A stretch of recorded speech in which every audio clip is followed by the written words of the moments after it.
Brian Crowley here, as always, before we start talking gubernatorial and presidential politics. Parkland, 5 years later, your perspective. Well, my heart goes out to the parents and the loved ones of the people who were killed at Parkland.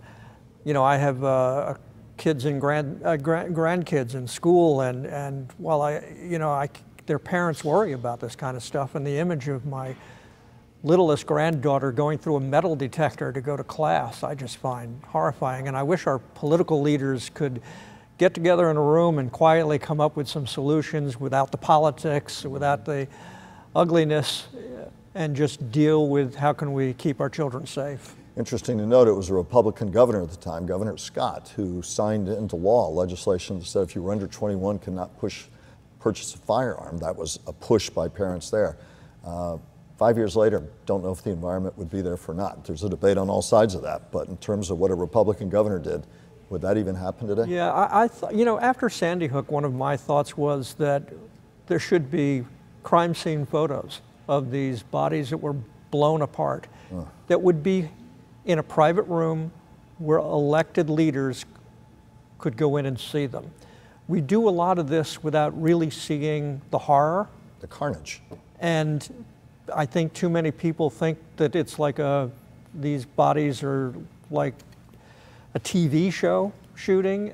It's horrific. And I think that element not being in the conversation among political leaders, I don't think there should be public distribution of this information. But I think political leaders should see some of this stuff, then make their decisions.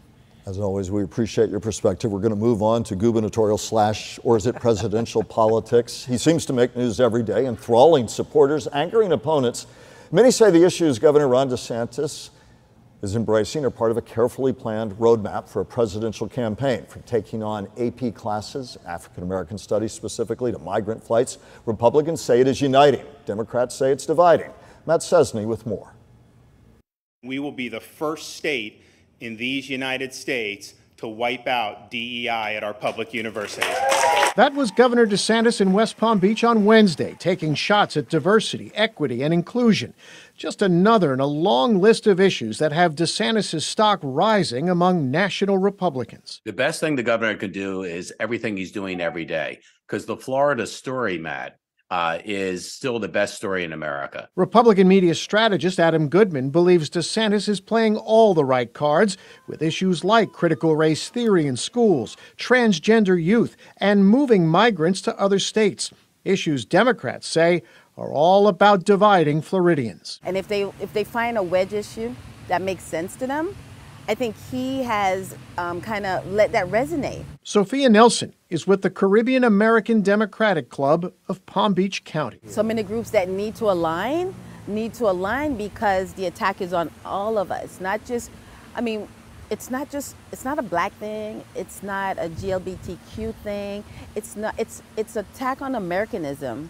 We're all Americans, and I think the fact that the governor has found ways to divide and not unite. I think there's a concern among Democrats that DeSantis is emerging, and they want to see if they can soften that up a little bit. And one of the weapons they're using is the word divisiveness. But let's be honest about it. The country right now is divided. Still no word on if the governor will officially run for president. He does have a book coming out later this month on his controversial issues, a move that some say is all part of the plan for a campaign. In West Palm Beach, Matt Cesney, WPTV, News Channel 5.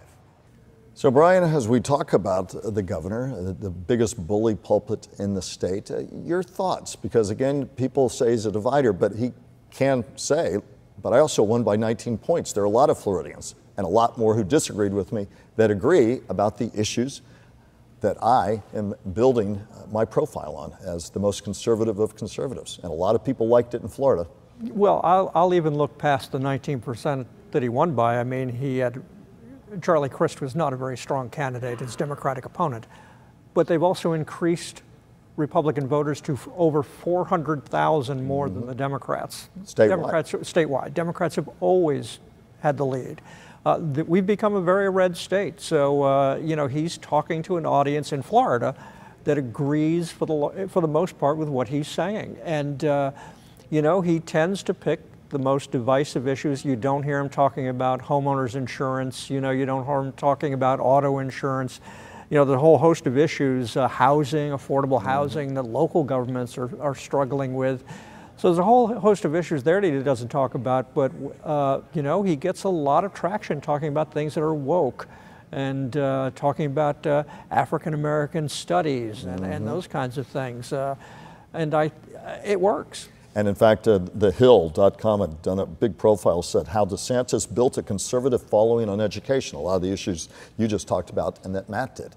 And it's resonating, again, with a lot of people. The question is, we saw how it resonated in Florida. How does it resonate on the national stage? I guess we'll find out. Matt said, you know, we don't know, but it's the biggest open secret in Florida that we expect that sometime in the spring we'll all be stunned if there's not an announcement of a presidential bid. Well, he's going to be in Chicago tomorrow to meet with a police union in Chicago. I suspect we're going to hear that the police are great things, crime is a bad thing, and by God, he's going to fix it all. I think part of what works for him in his messaging, and I've talked to some Democratic liberals and I've talked to some independents, and, you know, over a cup of coffee, you know, you say to them, does the average parent want their first grader to be taught sex, anything about sex? And they'll say no. And that was the brilliance of the anti-woke, as the Democrats call it, legislation that only dealt with K through 3. Yep, parental rights and education. Because most parents at that age group, had you asked them 20 years ago or 20 years from now, they're going to say, no, that's too young for my kids to be discussing that. Now, it's interesting that they didn't include high school or middle school, because that probably would have had more parents disagreeing. You know, people will, you know, you get the person who wants to be called they. Most people roll their eyes at that. I mean, let's be honest, most people aren't going, oh, that's a really great thing. And that's the kind of thing that DeSantis and some of the hardcore conservatives are swinging the baseball bat at. And there are independents and there are liberal Democrats who roll their eyes at that stuff. And you know, you go into a doctor's office and you're not just asked if you're male or female, you have a whole list of things that you're asked. They're not going to, I'm telling you, there are liberal Democrats and conservatives that I talk, and independents that I talk to who think that some of the stuff is going too far. And that's how he got 19%. It wasn't that he got all Republican votes. There are people who just don't want to say out loud that some of the stuff bothers them. Let me ask you, Brian, we talk about governors in the history of Florida. Is it that he's so innately powerful? I mean, you know, Ivy League educated, Navy JAG Corps, seems to hit on all the buttons that are getting him into the news every day. It's why I said tongue-in-cheek, is he out pushing gubernatorial issues, or is he on the presidential campaign trail? How powerful is he in the pantheon of Florida governors? And is social media the reason for a lot of that power that others did not have before it came around, or is it a combination of both? Oh, sure. Oh, social media has contributed a great deal of that to it. But I think people forget Jeb Bush. We've had a lot of powerful governors. Ron DeSantis seems to love the power, and as they all do, and wants to do something almost every day to keep his name out there.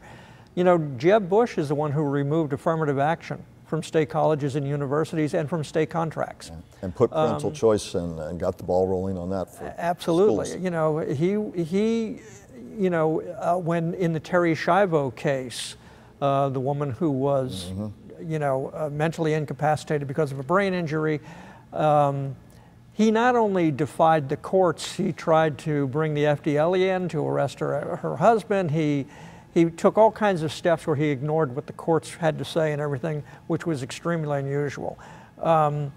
And never spoke to the husband, I might add. So that kind of knee-jerk, I'm doing it because I'm governor, by golly, that's not new by itself. And of course, one of the best known was Claude Kirk, who for decades lived in Palm Beach County. And he created his own police department. He used Wackenhut to do it, and it didn't last very long, but it was the precursor to FDLE.